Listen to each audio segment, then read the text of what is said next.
Hi there, today I'm going to show you how to use Find and Replace in your CinchShare folders.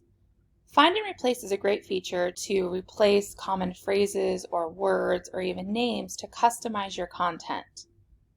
For example, in your saved folders, this is all of your saved content. It is not scheduled and you have not scheduled it yet. These are just saved posts.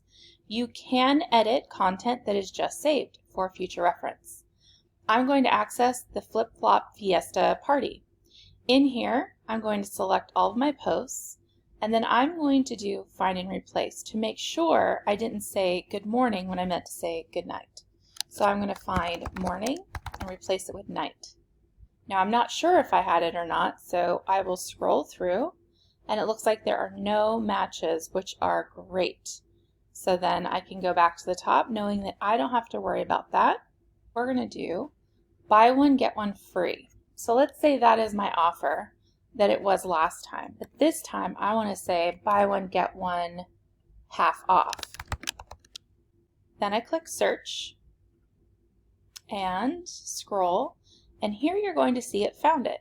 It used to say French manicures are buy one, get one free. Now it's going to say French manicures are buy one, get one half off.